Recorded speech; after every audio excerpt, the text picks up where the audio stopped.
अनीशा की ननंद अंजलि में बहुत ही सारा घमंड था, क्योंकि अंजलि दिखने में बहुत खूबसूरत थी और अनीशा दिखने में काली और बदसूरत थी। अंजलि आए दिन अपनी भाभी को नीचा दिखाने की कोशिश किया करती थी। एक बार की बात है, अंजलि अपने घर पर अपनी दोस्त नेहा को लेकर आती है। तभी अंजलि नेहा को अपना घर दिखाती है और कहती है, नेहा देख, मेरा घर कितना ब्यूटीफुल है। जिस तरह से मैं ब्यूटीफुल हूँ, ठीक उसी तरह से मेरा घर भी ब्यूटीफुल है। बहुत सारा पैसा खर्च हुआ है इस घर को बनाने में। जिस तरह से मैं अपनी ब्यूटी को बनाए रखने के लिए पैसा खर्च करती हूँ, ठीक उसी तरह से मेरे घर वाले मेरे घर को सुंदर रखने के लिए पैसा खर्च करते हैं। अरे वाह अंजलि, तेरा घर तो बहुत ही सुंदर है। घर देखकर तो ऐसा लग रहा है कि घर के मेंबर भी बहुत ही अच्छे होंगे। घर देखते देखते नेहा की नजर अनीशा पर जाती है। अनीशा को देखकर नेहा अजीब सा मुंह बना लेती है और अंजलि से कहती है, ले अंजलि, घर तो इतना सुंदर है और लेकिन तभी भी तूने कंजूसी कर दी है। नौकरानी तो अच्छी रख लेती कम से कम, इतनी बदसूरत सी नौकरानी रखी है तूने। अरे यार, ये नौकरानी नहीं बल्कि मेरी भाभी है। अरे कहते हैं ना, जब किस्मत पर पत्थर पड़े हों तब सोने की तलाश में इंसान को अक्सर कोयला मिलता है। तो बस वही सब हुआ है मेरे घर वालों के साथ। मेरे घर वाले अपने आप को बहुत अच्छा दिखाने की कोशिश करते हैं। उन्हें ऐसा लगता है कि ऐसा रंग रूप कुछ नहीं होता, इसलिए तो ये काली कलूटी बैगन लूटी को उठाकर इस घर में ले आए हैं। छी छी छी छी छी भगवान, इतनी काली और इतनी बदसूरत है। इस काली कलूटी के हाथ से खाने से अच्छा है ना कि मैं किसी भैंस का झूठा खा लूं। अरे नेहा, भले ये काली कलूटी हो लेकिन खाना तो बहुत टेस्टी बनाती है। और तुझे पता भी है, ये भैंस की तरह सीधी भी है, कुछ नहीं बोलती। अच्छा तो सुन, एक काम करते हैं, इससे ना नाश्ता मंगाते हैं। जब ये खाना लेके आएगी ना तो इसका ना खूब मजाक उड़ाएंगे हम। अनीशा को देखकर दोनों सहेलियां आपस में अनीशा का मजाक बनाने लगते हैं। थोड़ी ही देर में अनीशा उन दोनों के लिए चाय नाश्ता लेकर आती है। ओ कौवे से काली, तुझे पता है तुम्हारी जैसी लड़कियां ना छोटे छोटे गांव में ना ब्याही जाती है। पता नहीं क्या किस्मत है तुम्हारी, जो इतने बड़े घर में तुम बहू बन के आई हो। वही तो नेहा, तो बिल्कुल ठीक कह रही है। अरे मेरे घर में तो एक खूबसूरत सी अमीर सी भाभी आनी चाहिए थी, पर पता नहीं कहाँ से ये काली कोयले मेरी घर में भाभी बनकर आ गई है।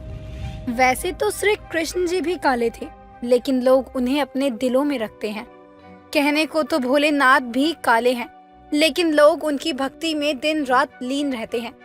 तो अपने दिमाग से ये निकाल दो कि काले लोग कुछ नहीं होते। तुम्हें अभी काले लोगों के बारे में पता ही क्या है। वो भले ही बाहरी रूप से काले होते हैं, लेकिन वो दिल के बहुत साफ होते हैं। तुम्हारी तरह गोरी चमड़ी लेकर काले दिल वाले नहीं होते हम लोग। अरे अंजलि, तूने तो कहा था तेरी भाभी तो भैंस जैसी है, वो भी काली। ये तो कुछ और ही लग रही है, सांड लग रही है बिल्कुल। और हमें देखो कैसे आंखें दिखा रही है, अभी लग रहा है हम पे सींग मार देगी आकर। बहुत ज्यादा तुम्हारी जुबान खुलने लग गई है क्या? चुपचाप अंदर जाओ, अंदर जाकर काम करो, वरना मुझसे बुरा कोई नहीं होगा। तो तुम भी अपनी दोस्त को समझा दो अंजलि कि वो इस घर में मेहमान बनकर आई है, तो मेहमान बनकर रहे। सर पर चढ़कर तांडव करने की कोई जरूरत नहीं है। इसे किसी ने हक नहीं दिया कि ये किसी का भी कैसा भी मजाक बनाए। अरे अंजलि, लगता तेरी भाभी को बुरा लग गया। अरे भाभी, आप ना बहुत गोरी हो।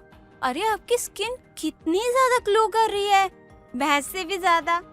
अंजलि अनीशा को वहां से जाने के लिए कह देती। बेचारी अनीशा चुपचाप वहां से चली गई। ऐसे ही कुछ दिन बाद अंजलि फिर से अपनी किसी दोस्त को घर पर लेकर आती है और अनीशा की खूब इंसल्ट करवाती है। ये सब देखकर अनीशा को नहीं रहा जाता और उसने भी अब ठान लिया था कि वो अपनी ननंद की अकड़ तोड़कर ही रहेगी। इसे बहुत घमंड है ना अपनी खूबसूरती पर।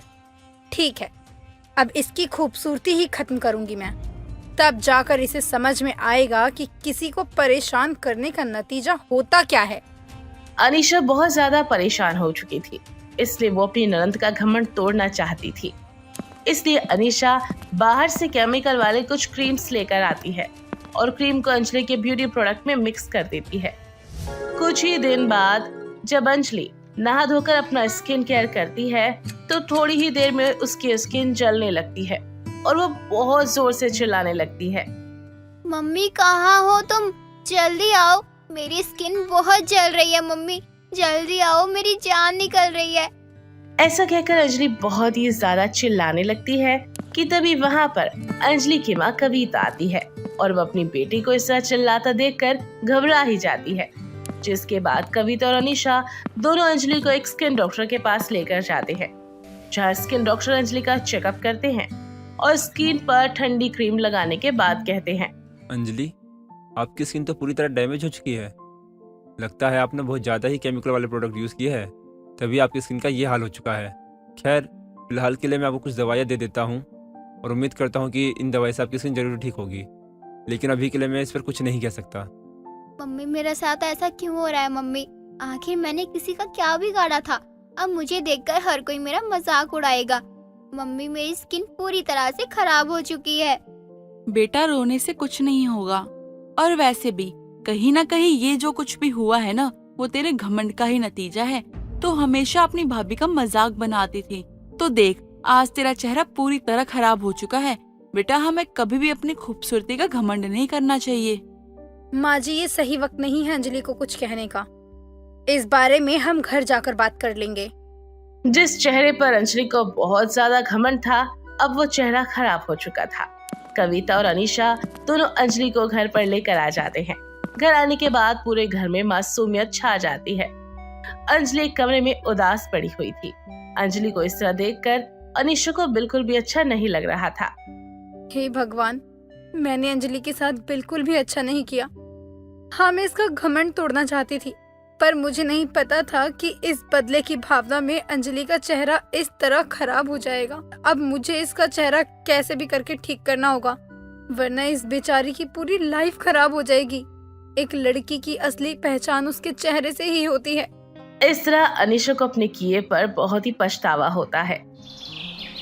इसलिए अनीशा इंटरनेट पर बेस्ट से बेस्ट स्किन डॉक्टर को सर्च करती है और एक दिन अनीशा अंजलि को एक बेस्ट स्किन डॉक्टर के पास लेकर जाती है, जहां डॉक्टर अंजलि को देखकर उसका ट्रीटमेंट शुरू कर देते हैं। शुरू में अंजलि को ज्यादा फर्क महसूस नहीं होता, लेकिन धीरे धीरे अंजलि का चेहरा अब ठीक होने लगता है।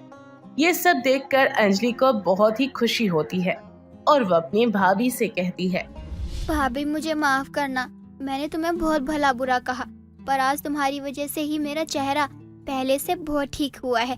अगर तुमने मुझे ठीक करने के लिए इतने एफर्ट्स ना लगाए होते तो शायद आज मेरा चेहरा ठीक ना होता। मैंने तो उम्मीद ही छोड़ दी थी भाभी कि मैं कभी ठीक भी हो पाऊंगी, पर आज जो कुछ भी हुआ है ना, वो सिर्फ और सिर्फ तुम्हारी वजह से हुआ है भाभी। तुम चिंता मत करो अंजलि, देखना एक दिन तुम पूरी तरह से ठीक हो जाओगी। पर भाभी मुझे माफ कर दो, मैं हमेशा आपके काले रंग को लेकर आपका मजाक बनाती रही, पर आज मुझे पता चल रहा है कि आप भले ही काले हो, लेकिन मन के आप बहुत सुंदर हो। मुझे गर्व होता है कि मेरी भाभी इतनी अच्छी है। और इस तरह से अनीशा ने अपनी गलती सुधार ली थी और कहीं न कहीं अपने व्यवहार से अपनी ननद को भी पूरी तरीके से बदल दिया था।